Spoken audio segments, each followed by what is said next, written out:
मैं दानवीर कर्ण, मैं दान में तुम्हारे कवच और कुंडल मांगता हूं।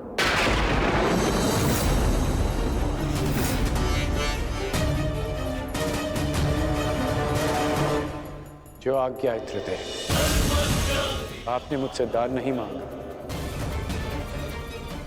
बल्कि मुझ पर उपकार किया है। एक सूत पुत्र के पास स्वर्ण कवच रहने का क्या लाभ?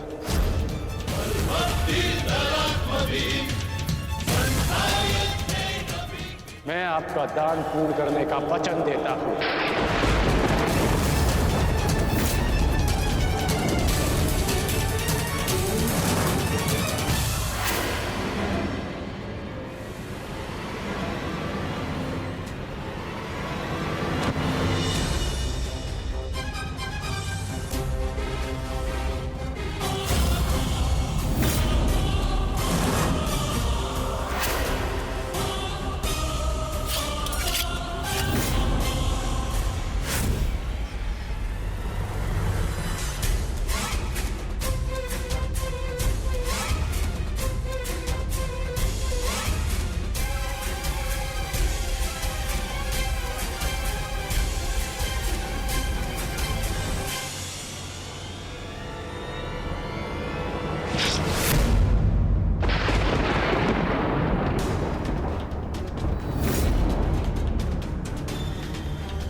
जीते ये सारा रण, शांत चित धरे आत्मबल भरे, जीते हर बाधा गढ़। छूट ना पाए लक्ष्य, हो जाए सूक्ष्म सा छुपा होकर।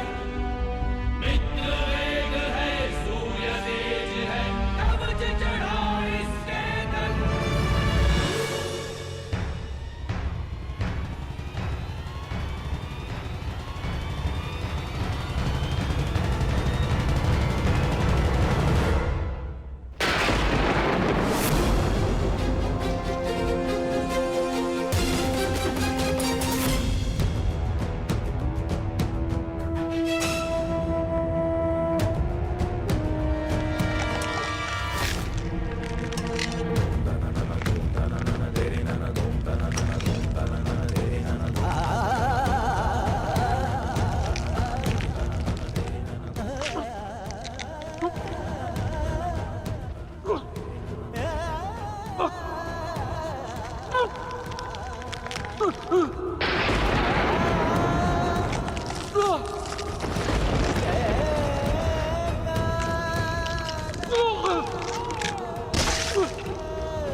ये रहा वो कवच जिसके कारण आपके पुत्र के चिंता के बाण आपके हृदय को भेद रहे थे।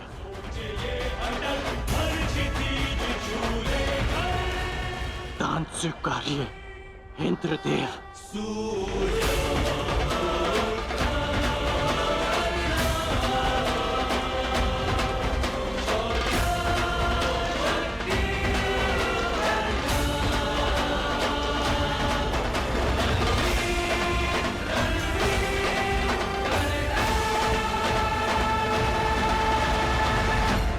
इस प्रकार नहीं इंद्रदेव। तो किस प्रकार पुत्र? दान स्वीकारने के लिए अपने वास्तविक रूप में आइए इंद्रदेव।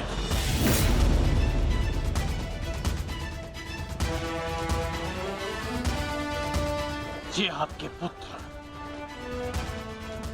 और विलक्षण योद्धा के सम्मान के लिए कह रहा हूं मैं। उस माता के सम्मान के लिए कह रहा हूं जिसने अर्जुन जैसे योद्धा को जन्म दिया। दान में पुण्य का फल होता है। इसे जल का भाग मत बनाइए। अपने वास्तविक रूप में आइए। आइए इंद्रदेव अपने वास्तविक रूप में।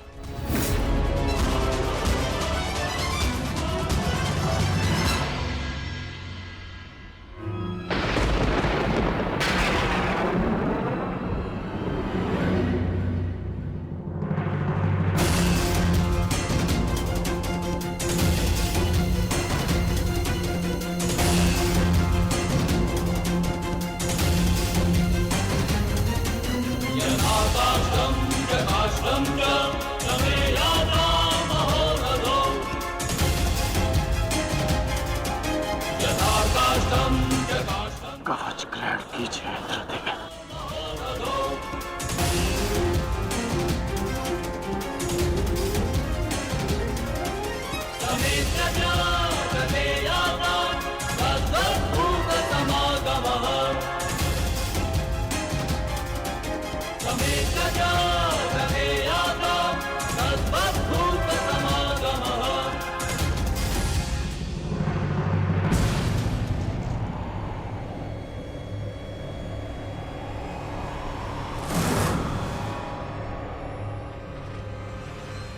ये आपने क्या अनर्थ कर दिया पिताश्री।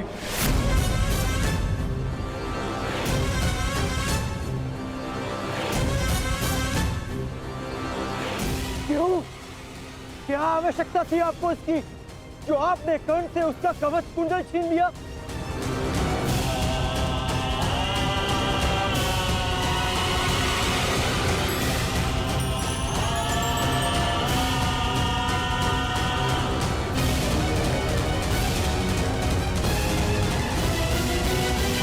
मैंने तो केवल नियति के न्याय का पालन किया, एक पिता धर्म का पालन किया है। ये किस प्रकार का पिता का धर्म है पिताश्री? पिता का धर्म होता है अपनी संतान में आत्मविश्वास जगाना, परंतु आप अपनी संतान की शक्ति पर विश्वास ना करके कौन सा पिता का धर्म निभा रहे हैं? बताइए मुझे पिताश्री।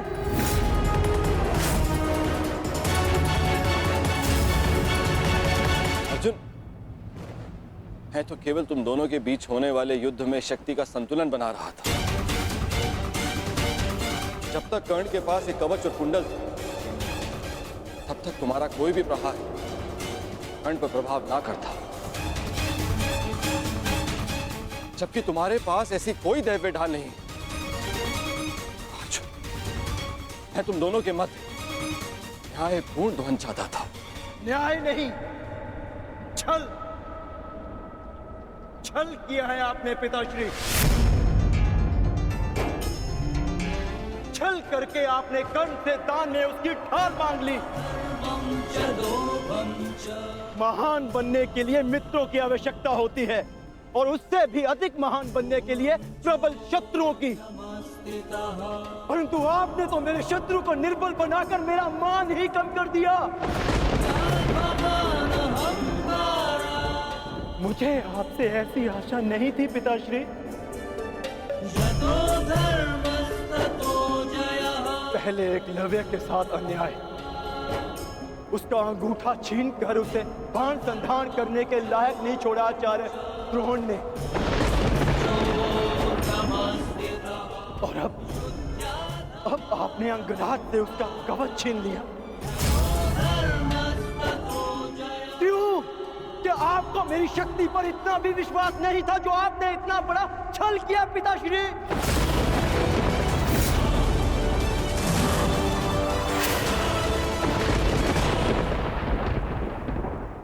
आपने कि अर्जुन को इतिहास किस नाम से स्मरण करेगा कि उसने उन योद्धाओं को परास्त किया जो उससे कम शक्तिशाली थे, कि समान कौशल रखने वालों के साथ छल किया उसने। मैंने इस महायुद्ध में कर्ण को परास्त करने का वचन दिया था, परंतु मेरे लिए मेरी सबसे बड़ी विजय को आपने छल से रचा हुआ प्रारब्ध बना दिया पिताश्री। और यदि अब मुझे विजय मिली तो भी उसे आपका छल गिना जाएगा, मेरी कुशलता नहीं। प्रारब्ध क्या है उसे कोई नहीं जानता अर्जुन। मुझसे मेरे कवच को छीना है, परंतु मेरे कौशल को नहीं।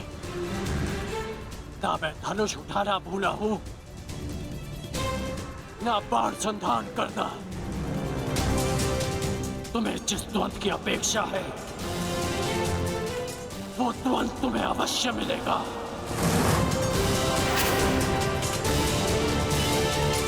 स्मरण रखिएगा पिताश्री, ना मैं कभी इस छल के बोझ से मुक्त हो पाऊंगा और ना ही कभी आप इस अपराध बोझ से।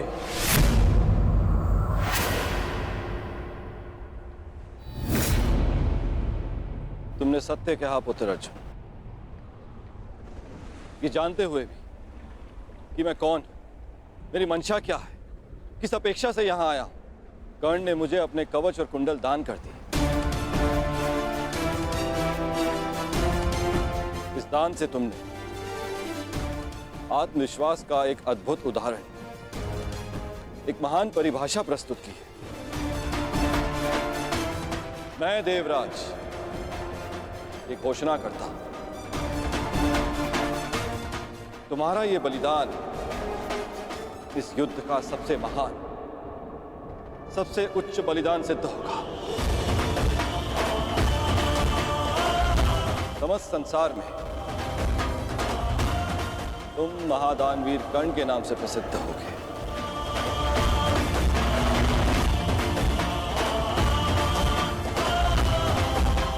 परंतु हमारे इस दान का बोझ बहुत भारी है।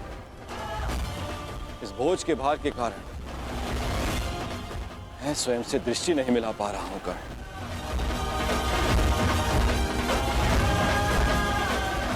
इसे हल्का कर दो कर्ण।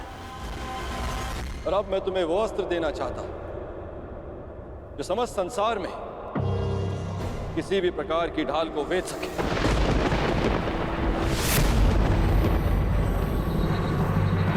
आप मेरे दान का उपहास उड़ा रहे हैं इंद्रदेव। ये एक दान था, कोई व्यापार नहीं। यदि आप कवच कुंडल के स्थान पर मेरे प्राण भी मांगते तो मैं प्रसन्नता से दे देता। मैं एक सूत पुत्र हूं और मेरे पिता ने मुझे सदा देना सिखाया है, लेना नहीं।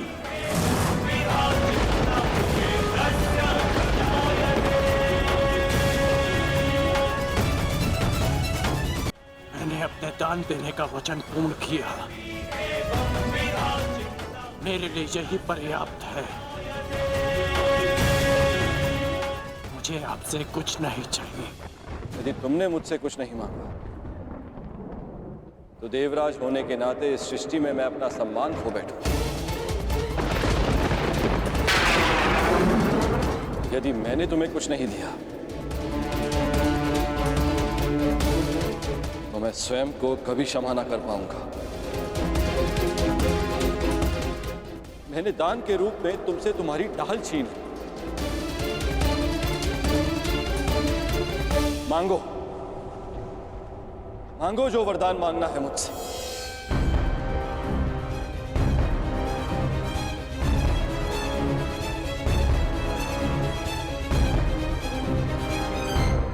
मांगो कर्ण। मैं आपका सम्मान रखने के लिए ये अस्त्र स्वीकार करता हूं, जो किसी भी ढाल को भेद सके, जिसे जब भी मैं अपने शत्रु का नाम लेके प्रयोग करूं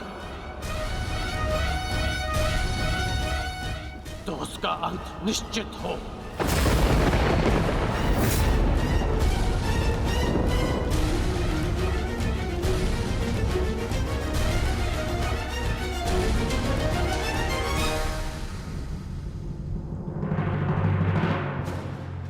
ठीक है, मैं तुम्हें अपनी अमोघ वास्तविक शक्ति प्रदान करता हूं।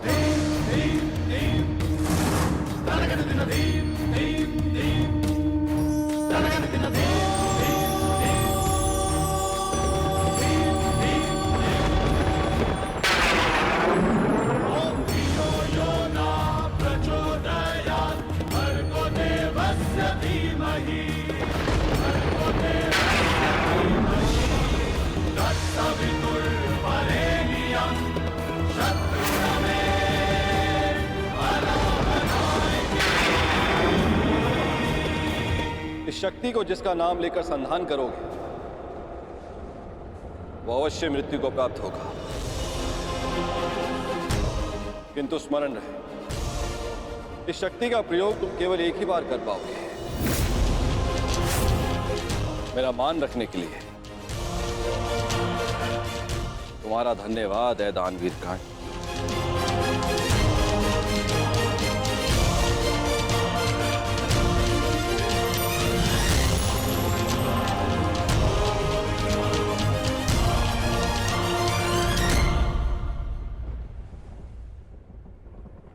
मैंने सदैव यही चाहा था कि तुम्हारा वध मैं तब करूं जब तुमने कवच धारण किया।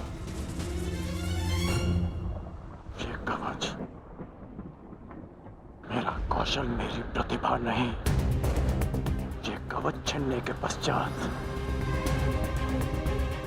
अब ये द्वंद समान है, परंतु तुम सावधान रहना, क्योंकि इस अस्त्र का प्रयोग मैं तुम पर ही करूंगा।